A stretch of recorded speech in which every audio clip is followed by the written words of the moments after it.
Okay, so we're about in the first week of February. I think it's actually the 7th. Jeez, I don't even know what day it is. I guess what I kind of promised myself I would do is that I would at least do some sort of a update every month, but I probably will do more than that. But I barely did one for January, mostly talking about David Lynch.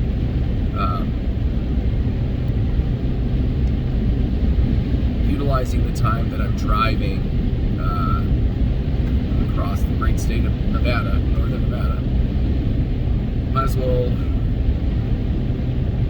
record myself talking. So there's a lot going on, but January summarizing, I guess, for me, there was obviously the David Lynch thing was somewhat devastating, I guess, to really think about the impact that had.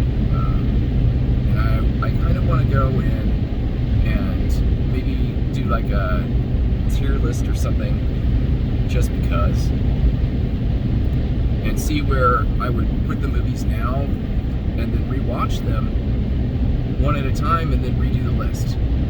So I might do something like that because it would be cool. I haven't seen a lot of his movies. Like, I haven't seen Eraserhead in a decade. I haven't seen Elephant Man in 20 years. It's been a long time. So it would be good to get maybe what my initial impression was and then a fresh set of eyes and kind of reassess. But that said, what else is going on? The two big games I played in January were, I was really, really strong into Pantheon early on, and then you hit the wall and it kind of gets like, I don't really have, unfortunately, the attention span, the energy, or even the time to dedicate to kind of the time sink of a game like that. I got to where I see that they're doing updates. They are implementing more stuff, so I don't want to give up on the game, but I think I'm just going to revisit it as updates come in and see what there is. I made it to about level 15, and I've kind of outgrown Wild's End. And for the tier 2 armor, there's this huge bottleneck for, I can't remember what it is, it's like flame seed oil. It's such a bottleneck, and you can spend all day looking for these things, and you're just not going to make enough of it. So it's kind of a big waste of time, and it's kind of just, I don't want to dedicate my life to just running around in a video game getting nothing out of it. I get that that's a lot of MMOs. That's a really big, that's a really big factor when it comes to MMOs. Now, I remember the original EverQuest, there was nothing that big of a time sink until you got to epics. This feels like an epic quest for very low, mid-teen armor. Like, no. We're already going the wrong direction with this. Now, again, I get that we are implementing a lot to this game, so it's not, I don't think that's where it's going to land eventually. It's still being fine-tuned and tweaked and all this stuff, so okay. That's why I don't want to give up on it completely, because it is a lot of fun. And let's be fair, I might have simply just outgrown that area. But I don't know. There's not enough information to say whether those flowers that you need for the flame seed oil spawn more elsewhere. If that's the case, then I should go elsewhere. And maybe the game's telling me that, and I'm not picking up not picking what it's laying down. So maybe given a day off, if I could ever get a full day off where I don't do anything, I could go in and go, well, let's go exploring other areas. But in the time being, I've kind of maxed out where I'm at. I've decided that I would rather just get my lower mid-tier armor, because everything I have is accessible. So I would rather have that before I venture off, because it gets pretty dangerous pretty quick. And I'm at the level now where corpse runs are not very fun. That said, you don't lose anything but experience. You don't lose your armor that you're wearing, so you would just leave everything in the bank. Okay. So maybe not the end of the world. and the game's telling me to go that way. So I don't know, but the whole point is I need a day off that I don't have a million things I need to get done, or I'm just tired and wanting to be lazy that day. Plus, I do have other things I want to do with my life than play a video game. So long story short, Pantheon, I hit the wall, and I kind of don't really want to dedicate time to pushing past the wall right now. So the game's on pause, but I'm not going to give up on Pantheon. It's a good one to go back to every so often. So Pantheon, that was a big January one. Probably not going to be a big February or March. I'll probably get back into the summer and check it out then. However, a great game I picked up was called Noita. I don't remember how I discovered it. I think it was on a YouTube video where they're talking about video game mysteries, and there was Boundary Break, I think is the channel, it's one of those cool ones where the guy talks about just things outside of artifacts left in games and stuff like that. And there was one that he brought up there. There's clearly a puzzle to this, but nobody has figured it out yet. So I just thought, okay, well, it looks cool, and the game is very cool. It's you're a wizard with wands, and you go into different levels of this. It's a pixel art 2D, but you go into different levels of this, I guess, mines, and it goes into varying different environments. Like there's ice, and there's deeper mines, and there's a jungle, and the atmosphere is great. There's serious dangers. There's weird mysteries all over this thing. There's a lot of it's all procedurally generated or whatever. Like, well, no, it's not. I guess there are actual, like, some of it is and some of it isn't. Like, as far as the enemy placements and the item placements and the general conditions of the place will change, but the actual locations of the places don't. So, for example, you go to the mines in the lower unit, I forget what's next, but there's like a lot of more fire type stuff, a lot more oil that will burn. And then after that's the ice, and then after that's some base with a bunch of more dangerous enemies, right? So, but the game's a lot of fun, but it kind of feels very, you can pick it up and just die and come back and try it again later. You can save it and get much further and try to pick up bigger challenges. There's clearly bosses and stuff that are very hard. There's this wand connoisseur that is very tough. I've been able to beat him using, I can't remember what it was, but anyway, clearly I have a lot of interest in this game because I'm still talking about this much. But it's a lot of fun because it's great. Pick it up, play it for an hour. I died. No big deal. Come back and try it again some other time, or save it if you're getting good items and stuff like that, and you're getting good perks or whatever, that you can save it and keep going, or you could totally ruin the game and use tricks and stuff to get infinite bombs and just blow the whole place up. There's lots of just interesting conditions like that. So the game is a lot of fun just to try stuff out and see what happens. And I've enjoyed it so far. That said, that's it for the games of January. I haven't discovered anything new that I really plan on playing in February, and I'm kind of easing off the gas on both Noita and clearly on Pantheon. So maybe I won't have any new games in February that I'm really trying out. We'll see. Other than that, I'd really like to start revisiting some of the old classic games. I've bought a lot of NES games, and I haven't tested a lot of them out. So I need to set up some sort of somewhere in my house where I would have a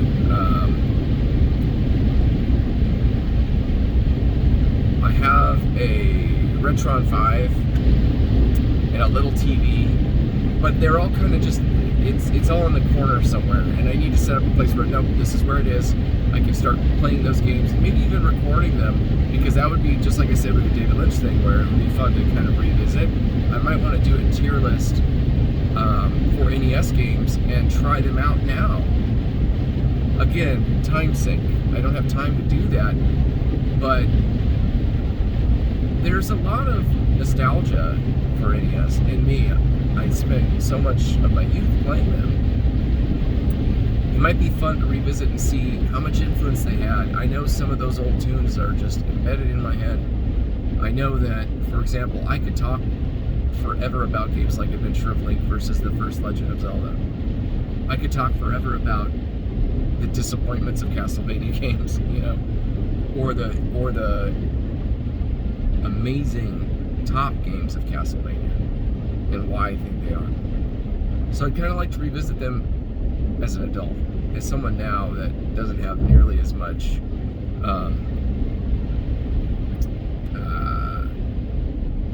lack of experience when it comes to gaming. I mean, there's so much culture and videos on YouTube about this sort of thing, so it'd be fun just to revisit it. For movies, there's not a whole lot to talk about. I'm going to see Dogman today. Dogman, I don't know. And the last movie we saw was Nosferatu, which was actually really good. But now I'm going to see Dogman. So, as far as new movies go, I don't really think there's anything that I recall seeing that really made note. We're going to go see Captain America in a few days. When that comes out, that's Valentine's Day. So probably this next weekend I'll go see Captain America. See if it's any good. I know Fantastic Four trailer just came out, and it looks very Fantastic Four. I'm not a big Fantastic Four fan. So even in the prime of my comic book years, when I was an early teenager or preteen, where we were devouring comics, Fantastic Four was always just kind of there in the background. I never really, they never grew on me. So I don't know. I know there's some complaining online about the casting, and I think that I agree with some of that. Like Fantastic Four is sort of this, to me, you've got the Avengers, you've got the X-Men. Fantastic Four are kind of the brain drain in the background, where they assist with the big problems, and Reed Richards helps with figuring out the problem. Ben Grimm is another muscle, and then you've got a little more support, like tactical support from like Sue and Johnny, right? But they have their moments. Like I know that Johnny had his flame on with the Annihilation Wave, which is really cool. And I think that there's sort of these notes. I know there's the Future Foundation that people love, but I'm just not a Fantastic Four fan. I'll see the movie. It looks like the Marvel movies are taking a step back and trying to represent the comics in a more effective way. We've got Daredevil, we've got Fantastic Four, so there's hope there maybe. The Captain America 4 is going to have Red Hulk, which is cool. I don't know where we're going to go with that. It's not the most anticipated Marvel movie of the year for me. I think that would be Thunderbolts. For whatever reason, that looks cooler to me. Or Daredevil. So for the big movies, that's what we got. We're going to get Superman roughly at the same time as Fantastic Four. And the Superman movie looks like it's a Superman movie, but at least it doesn't look... It looks like they're trying to make it a proper Superman movie. They're trying to correct the problems that they had with the last DC stuff. That said, it feels like we just got done with it. Like we haven't had a chance to really come out of it. So I don't know. Like what was the last DC movie that came out that was like? I know we had Aquaman. I didn't see it, of course, because Amber Heard's. Fuck that, And I know there was Blue Beetle, which I got through maybe 10 minutes of before I walked. It was on TV, and I was like, I don't care, and walked away. So, I don't know about that. Other movies haven't really grabbed my attention. It feels like they don't really make movies anymore. You kind of have to find out about it when it's out.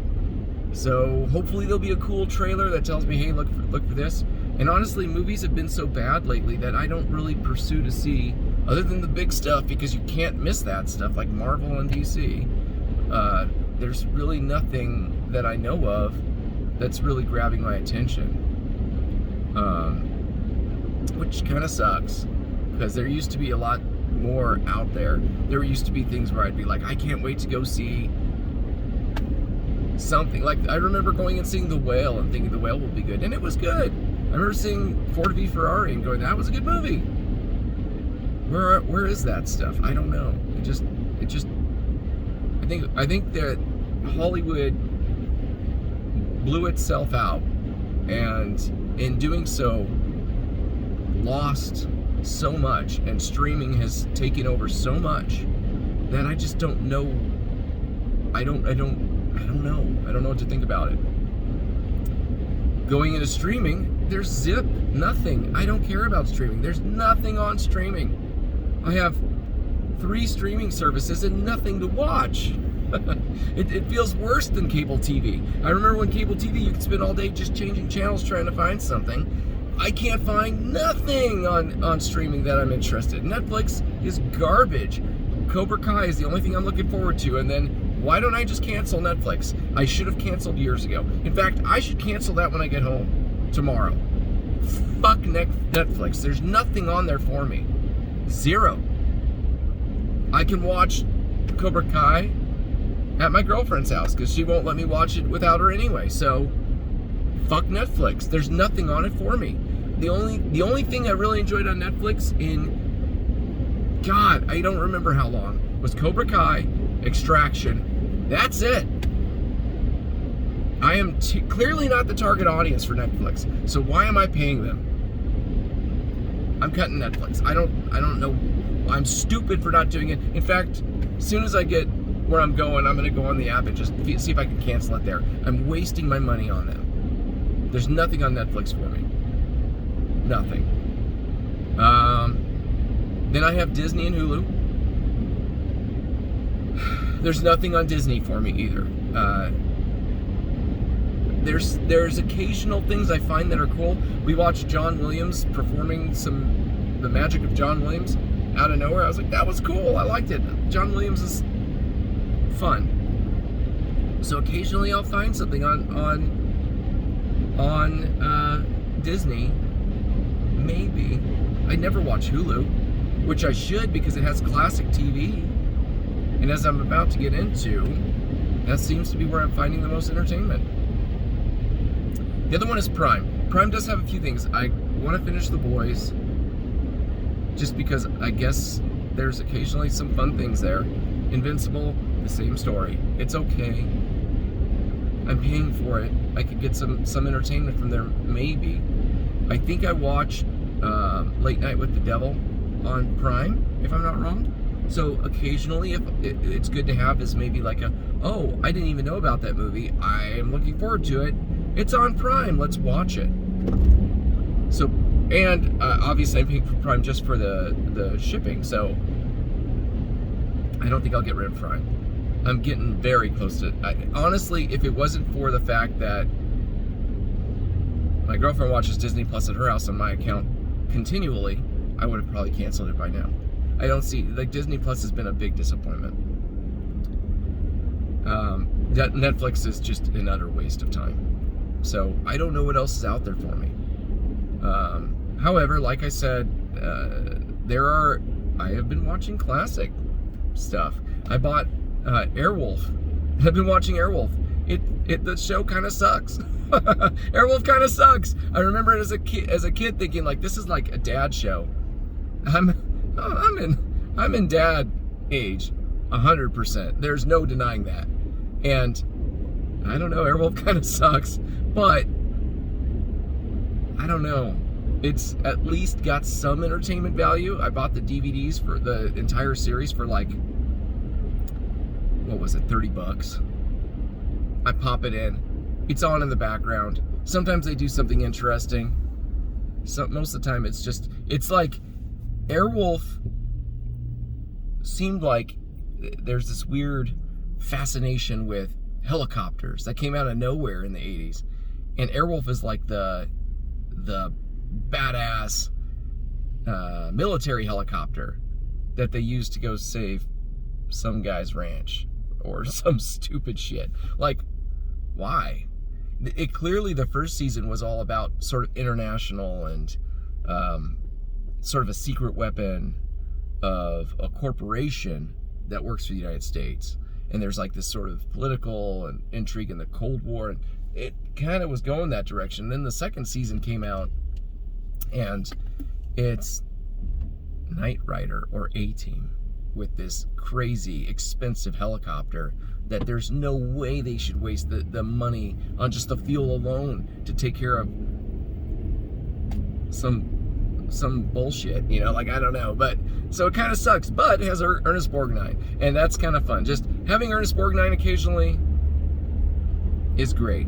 Like, as a kid, you could tell he's like an old, like, I always imagined my grandpa probably liked him, and you know what? I like him. I like Ernest Borgnine, and I like the Black Hole. He's in the Black Hole. That's great.